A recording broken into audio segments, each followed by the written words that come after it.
Racketlon Elite on täiesti uus organisatsioon, loodi selle aasta juunikuus, nimelt 20. juunil. See tähendab seda, et Racketlon on ka väga noor spordiala Eestis. Jah, siin on harrastatud seda tõsisemalt eelmise aasta lõpust, kuigi esimesed turniirid toimusid 2002 detsembris. Aga need olid natukene teise süsteemi järgi ja nüüd on õigete punktidega mängitakse nii nagu rahvusvaheline föderatsiooni eeskirjad ette näeb. See teine suurem turniir siin Pärnus, see on siis vastavalt kõigile rahvusvahelistele reeglitele juba. Millised need reeglid on, kuidas seda mängitakse? Seda mängitakse niimoodi, et igat ala mängitakse 21 punktini, alustatakse lauatennisest, minnakse sulgpalliväljakule, siis edasi on squash ja lõpetuseks tennis. Ja punktid liidetakse kokku ja võidab see, kellega on lõpuks kõige rohkem punkte. Maailmas on juba see Racketlon jõudnud maailma meistrivõistlusteni välja. Meie Eesti sportlased sinnani veel ei küüni. Jah, maailma meistrivõistlustel veel ei ole käidud, aga 2007 on meil plaanis saata 3 inimest ka maailma meistrivõistlustele. Et selleks ajaks peaks juba maailma tippu ka kuuluma sinna edetabelisse? Jah, ma usun, et ei ole väga palju lubatud, kui 2-3 Eesti mängijat on maailma top 50. Praegusel hetkel siin kohal Pärnus on maailma 59. mees. Kes see on? Sami Lithenius on tõepoolest maailma reitingus praegu 59. ja ta on siin kohal ja mängib praegu finaalis. Ja karta on, et tema selle turniiriga võidab? No mine tea, eks pall on ümmargune ja finaal on alles ees. Aga igal juhul 2007. aastal plaan on siin teha, mis see oli? Kas nüüd 2007, aga 2008 me plaanime teha maailma meistrivõistluse ühe etapi, kui me saaksime siia juurde ehitada, siia Pärnu tennisalli 4 squashi väljakut. Meil on täiesti reaalsed võimalused teha siin üks maailmatasemel võistlus.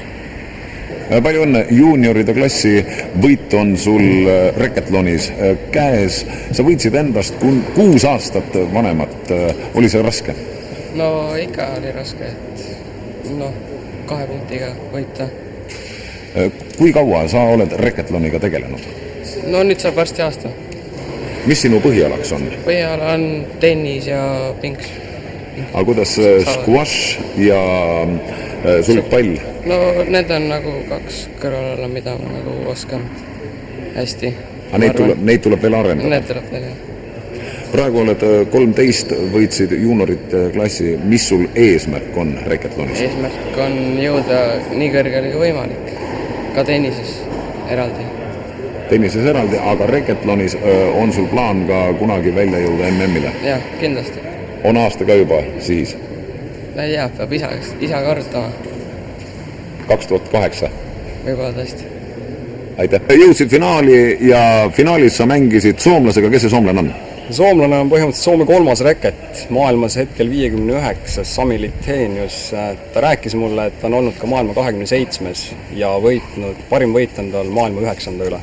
Nii et tegemist on ikka väga kõva tegijaga. Ja tegemist oli ka sinu väga kõva mänguga? Selles mõttes jah, et paljude inimestega ta ei jõudnudki tegelikult üldse viimase alani. Tenniseni ta ei jõudnud, et vist 2 viimast mängu ta jõudis üldse tenniseni, et tegi 3 esimese alaga juba kõigiga sotid selgeks. Igal juhul eestlaste hulgas on esikoht sinu käes. Ja. Mis sinu põhiala nendest 4 on? Põhiala on ikkagi lauatennis, millega ma olen tegelenud siis ütleme nii 18 aastat. Et sellel alal olen tulnud siis 4 korda Eesti meistriks noortest. Olen käinud ka noorte olümpiamängudel, noorte Euroopa meistrivõistlustel, et see on siis mu põhiala. Millised need komistuskivid praegusel hetkel Racketlonis on? Praegusel hetkel kõige suurem komistuskivi on squash, sellepärast, et seda ma olen mänginud võib-olla elus 6 korda kokku ja selles ikka hävisime soomlastele ikka kõik. Soomlased mängivad seda ala ikka väga palju ja et me kõik kaotasime soomlastele sellel alal ikka väga palju punkte. Kui squash oleks läinud paremini, kas oleks lootus olnud see 59. koht võita? Ütleme nii, et kui squashis oleks saanud 10 punkti rohkem, siis ma näen reaalset šanssi teda võita, aga mitte täna veel. Et siis peab squashi lihtsalt kuskil niimoodi kas või 6-4 korda mängima ja siis on võimalik teda võita, sest ta ise nimetas oma nõrgimaks alaks ka squashi.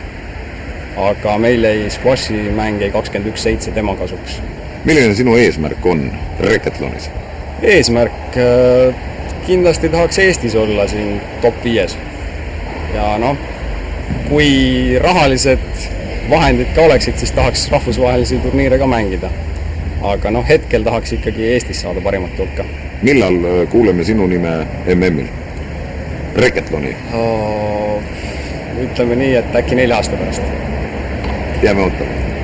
Esimene küsimus, mitmendal kohal hetkel maailma reitingus? Monesko tällä hetkellä maailma? 62. 62. Aga sa ei ole olnud ju, sul on ka paremaid kohti olnud, mis aastal, kus kohas? On sulla parempia sijoituksia olla minä vuonna? Mä olin pari vuotta sitten, mä olin 27. 27, 2 aastat takaisin.